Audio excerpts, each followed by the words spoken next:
it's Jamie Ray Vintage. Today's DIY is all about farmhouse style. Thanks to Joanna Gaines, everybody is looking for an easy way they can add a little bit of farm charm to their house. So today's DIY is adding corbels to my hallway. We're going to add a little bit of how Zeb built them to this video, but this is a collab with his new channel, Raywire. If you want to watch the entire video of how these were built, go ahead and click the link below to his Raywire channel. Be sure to subscribe and watch how you can make your corbels. Once they're made, they'll be ready for paint. So I'm just going to be using Fairy Chalk Mother and Snowflake. It's a single step paint that I sell on my website, jamirayvintage.com. Snowflake is the perfect white because it's nice and bright. It's not creamy at all, so it'll look super good on these and brighten up my pretty dull hallway.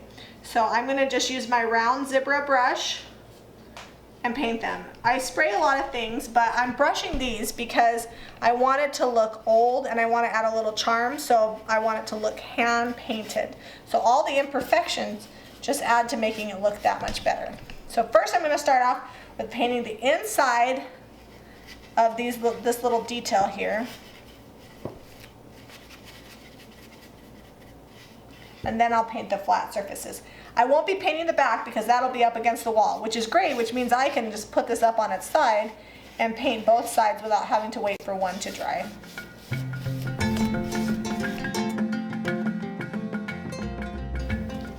So if you don't have a way to make these, you can go to your local lumber store and they sell prefab corbels for front porches and such, and you could definitely buy one from there. It's fun to make it, and we use some reclaimed wood that we had lying around, but if you don't have the tools or the know-how, you can definitely buy one and paint it and it'll look great too.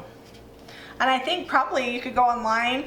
I've not looked, but I know that Amazon has just about everything, so I'm sure you could look it up on Amazon and find something cool. Okay, I've got this one all painted. I'm going to paint the other one. They'll probably take me about 2 or 3 coats, and then we'll get to our next step.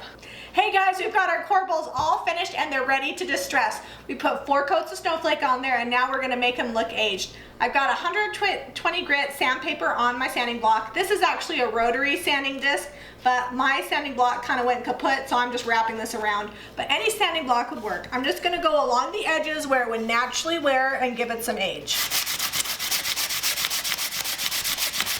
So you can kind of see, I'll have Zeb give a close-up here, as I'm going along the edge where the distressing is hitting. I'm going to do that same thing all along every single edge and along this line on the corbel, and then we'll be ready to seal. Got our distressing all finished on our corbels and we're ready to get them sealed. You can see we distressed just along the edges and a little bit in the middle. Most importantly, you want your distressing to look natural and like it aged over time. So to seal them, you can do one of 2 things. You can use your brush and you can brush on polyacrylic, and you're going to want at least 2 coats. Wait 4 hours in between. We're going to go ahead and use our air compressor and spray on a couple coats of polyacrylic. It's really important that you use water-based sealers so that way you don't get yellowing over time, especially on this white. Zeb is going to put a link below to our spraying video, so if you want to know how to spray polyacrylic, you can. Another tip about poly is if you're using a brush, you want to use a brush specifically made for sealant, not something that you've already painted with, because otherwise you'll get paint flecks in your sealant and it'll be kind of annoying and it won't look good. So we're going to go ahead and seal these and we'll show you how we put them up in our hallway. Okay, so the corbel has been sealed. I've pre-drilled these holes right here, just barely big enough to fit my finish nail. I've got some white finishing nails, they're 2 inches long, and I pre-drilled the holes because this is pretty thin right here and I don't want it to split the wood and have to redo the whole corbel. So I'm just going to nail them in. It should be pretty easy since they're already, so I'm going to just nail them in. Should be pretty easy since it's already pre-drilled.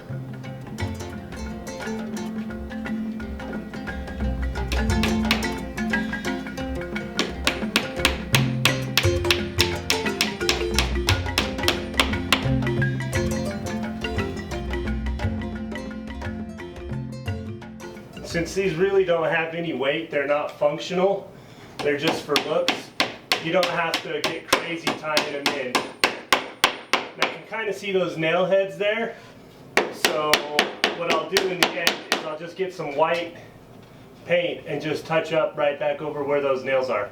Okay guys, guys, we're all finished. I'm up on my step stool. I've got to be in the picture with the corbels at the same time. So I just want to show them to you. We've got them up, Zeb nailed them in place. They've added some farmhouse charm to our standard home. I hope this encourages you to try your own DIY. Be sure to check out Ray Wire and see how they were made with all the details. Be sure to give us a thumbs up and subscribe to Jami Ray Vintage for more DIY.